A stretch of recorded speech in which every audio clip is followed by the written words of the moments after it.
আসসালামু আলাইকুম। আমি এখন বানাবো অরেঞ্জ মার্মালেড। এটা অরেঞ্জ জেলি না, জেলির থেকেও অনেক ভালো একটা জিনিস, কারণ এর মধ্যে কমলার অনেক কিছুই থাকে, শুধুমাত্র রসটা না। খুব সহজে বাসায় বানিয়ে ফেলতে পারবেন। কমলার দামও অত না, মানে আমরা বাজারে যে ভুয়া জিনিস কিনি তার থেকে হাজার গুণে ভালো জিনিসটা। তো আসেন দেখি কেমন করে সহজে বাসায় তৈরি করে ফেলা যায়। তো এই জন্য আমার লাগবে কমলা। তো আমি আপনাদের দেখাচ্ছি, আমরা যেটাকে কমলা হিসাবে জানি, যেগুলো হচ্ছে আমাদের দেশি কমলা। এটা কিন্তু ইংরেজি নাম কিন্তু অরেঞ্জ না, এটার নাম হচ্ছে ট্যাঞ্জারিন, অথবা অনেক জায়গায় বলে ট্যাঞ্জেলো।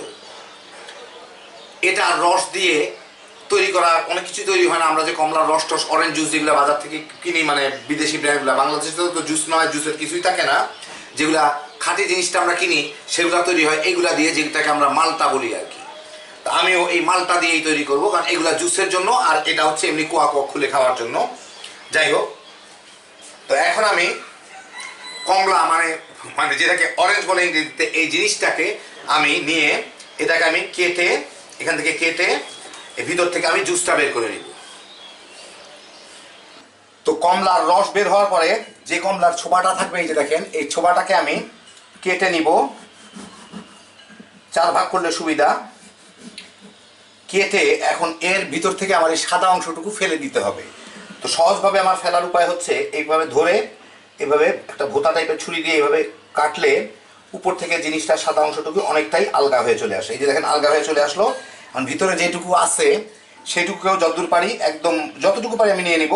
পুরাটা নেওয়া যাবে না, কারণ পুরাটা নিলে নিচের অংশটুকু চলে আসবে। তো এখান থেকে কেটে যতটুকু আমি সাদা অংশটুকু উঠাই নিতে পারি আর কি। সাদা অংশটা থাকবে, তবে অত বেশি যাতে না থাকে আর কি, যে একটু কম কম থাকলে মোটামুটি ভালো আর কি। যাই হোক, যত সম্ভব উঠাই নিলাম। এখন এই যে দেখেন, এরকম হইল অনেকটা। তো এখন এটাকে আমার কুচি কুচি করে কাটতে হবে, চিকন চিকন করে কাটতে হবে।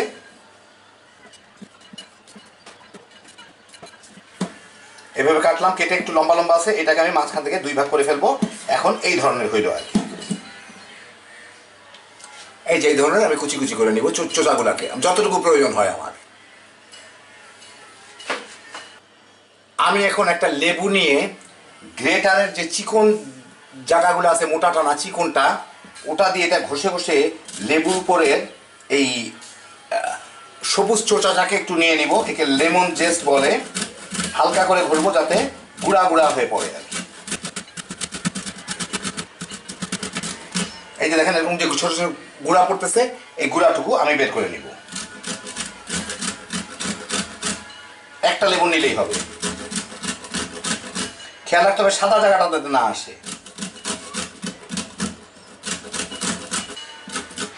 তো হইলো, একটা লেবুতে আমার যা হইলো তাতে আমার হয়ে যাবে। এখানে যতদূর আছে প্রায় আমার 1 চা চামচের মতো লাগার কথা ছিল, এর থেকে বেশি আছে এখানে। তো আমি এটা করে নিলাম। এখন আমি রান্নায় চলে যাই। তো আমি কমলাগুলাকে রস করে নিছি। এইখানে 3.5 কাপ রস আছে। সেই 3.5 কাপ রসের মধ্যে আমি প্রায় 3 কাপ চিনি দিব। নিয়ম হচ্ছে 3.5 কাপই দেওয়ার। তো আমি 3 কাপ চিনি দেই। আমি একটু কম মিষ্টি করব। যে কমলার চোচাগুলা কেটে কেটে রাখছিলাম তার মধ্যে থেকে আমি পরিমাণ মতো দিব। আমি একটু মিশায় দেখি যে কতটুকু। চুলাটা জ্বালায় দিছি, সবই গলে যাবে কিছুক্ষণের মধ্যেই। চিনি টিনি না, আর একটু দিলে ভালো। কমলার চোচাগুলা খাইতে কিন্তু খারাপ লাগে না। আচ্ছা, পুরাটাই দিয়ে দিই যতগুলি করছিলাম। আমার এটা আমার ইচ্ছা মতো আর কি। এখানে আমি 6টা কমলার চোচা নিয়ে নিছি আর কি। যাই হোক, এই যে লেমন জেসটা করে রাখছিলাম, এই লেমন জেসটা মানে লেবুর চোখলাটা, ওর থেকে 1 চা চামচের মতো দিব। 1 টেবিল চামচের মতো লেবুর রস দিব। আর কিছুর দরকার নেই। এখন এটাকে আমার জাল দিতে হবে, দিয়ে শুকায় নিতে হবে কিছুটা, যাতে একটা ঘন শিরার মতো হয়, যেটা রাখলেই জমে যাবে আর কি কিছুটা। এই, আর কোনো কাজ নাই এটার। ফুটে উঠলে, ফেনা হয়ে উঠতেছে উপরে, আমি জালটা একটু কমায় দিব। কমায় এটাকে কম জালে কিছুটা শুকায় নিব। আর কিছুক্ষণ পর পরে আমি এটাকে দেখবো, এরকম একটা পিরিচ নিয়ে তার মধ্যে 1 ফোঁটা ফেলে আমি দেখবো একটু রানি হয়, মানে নিচে চলে আসে, তাহলে হবে না। এটা যাতে একটু জমে থাকে, সে অনুযায়ী তো বোধহয় 15-20 মিনিট আমার জাল দিতে হবে এটাকে আর কি। খালি খেয়াল রাখতে হবে উপচায় যাতে পড়ে না যায়। যখন যথেষ্ট পরিমাণ ঘন হয়ে আসবে, দেখাচ্ছি যে ফেনা ফেনা থাকে, আমি দেখাচ্ছি, আমি দেখছি এটার মধ্যে কয়েকবার। এই যে দেখেন আমি এখানে 1 ফোঁটা ফেললাম, ফেলার পরে এই যে কয়েক সেকেন্ড ধরে রাখার পরে কাত করলে এটা পড়তেছে না, এই যে দেখেন জমে আছে, তখনই বুঝবো আমি হয়ে গেছে। সাথে সাথে দিলে কিন্তু পড়ে যাবে, অন্তত 5-7-10 সেকেন্ড একটু রাখতে হবে। এই যে দিয়ে আপনার একটু অপেক্ষা করলেই কয়েক সেকেন্ড, তারপরেই বোঝা যাবে। এই যে দেখেন তেমন করে পড়তেছে না, তার মানে হচ্ছে এই যে দেখেন তেমন করে পড়তেছে না, তার মানে হচ্ছে এটা জমে গেছে। এখন আমি এটাকে, এই যে এটা জমে গেছে, ঠান্ডা হলে আরও জমে যাবে। আমি এটাকে চুলা বন্ধ করে দিব। চুলা বন্ধ করে কিছুটা ঠান্ডা হলে আমি একটা বোতলে ভরে ফেলবো। তারপর দেখাচ্ছি, ফেনা চলে যাবে, সবই চলে যাবে ইনশাল্লাহ, পুরাটা পরিষ্কার হয়ে যাবে। কিছুক্ষণ পরে আমার এটা জমে গেছে, অনেক জমে গেছে, ঘন হয়ে গেছে। এখন আমি এটাকে আরেকটু পরে পুরাটাই জমে যাবে।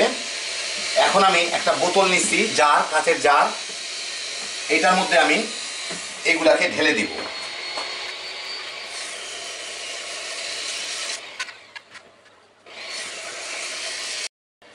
পুরাই এক জার হইলো। এখন এটা ঠান্ডা হোক একদম পুরাপুরি। দেখেন ভিতরে সুন্দর কমলার সব টেক্সচারগুলাই দেখা যাচ্ছে, সাংঘাতিক মজার একটা জিনিস। একদম পুরাপুরি এখনো কিছুটা গরম আছে, পুরাপুরি যখন ঠান্ডা হবে তখন আমি আপনাদের দেখাচ্ছি এটা একটা রুটি টুটি কিছুতে লাগায়। এই যে দেখেন ঠান্ডা হওয়ার পরে এই হলো আমার অরেঞ্জ মার্মালেড। এই জিনিসগুলা জেলির মতো হয় না, এই জিনিসগুলো একটু এরকম আঠালো টাইপের ইয়ে হয়। আমি একটা রুটির উপরে লাগাই আপনাদের দেখাই এটা ইউজুয়ালি কেমন দেখা যায়। আপনারা নিজেরা অনেক খাইছেন, হয়তো খেয়াল নাই অনেকের। এইটাকে হচ্ছে মার্মালেড। এই যে দেখেন খুব সুন্দর টমেটোর চোচাগুলাও থাকবে, প্লাস বাকি সবই থাকবে। দারুণ মজার একটা জিনিস, খুব সহজ তৈরি করা। আমি আপনাদেরকে বলি আমার খরচ কত পড়লো। আমি 100 টাকা কেজি করে টমেটো কিনছিলাম, সরি কমলা কিনছিলাম। এখানে আমার 2.25 কেজি কমলা লাগছে, 1 কেজি চিনি লাগছে। এবার হিসাব করেন। আর আমি এটা 1 লিটারের একটা জারের মধ্যে রাখছি, যে এই আমার ইয়েটা। তো এই হয়ে গেল আমার 1 লিটার দিয়ে তৈরি অরেঞ্জ মার্মালেড। তো এই যে দেখেন কোম্পানির প্রচারের জন্য একটু ভালো মতোই লাগা নিলাম এই যে পাউরুটির উপরে। তো এই হচ্ছে অবস্থা। দেখেন হ্যাপি জোশের একটা জিনিস। এখন খালি কমলা দিয়ে বাসায় বানাইবেন আর তামা তামা করে বাচ্চাদের খাওয়াইতে পারবেন, নিজেরাও খাইতে পারবেন। খুব সহজে তৈরি হয়ে যায়, দারুণ একটা জিনিস। এখন চাইলে আপনারাও বাসায় তৈরি করে নিতে পারেন যে কোনো সময়। আল্লাহ আপনাদের সবাইকে ভালো রাখুন। ইনশাল্লাহ আবার দেখা হবে। আল্লাহ হাফিজ।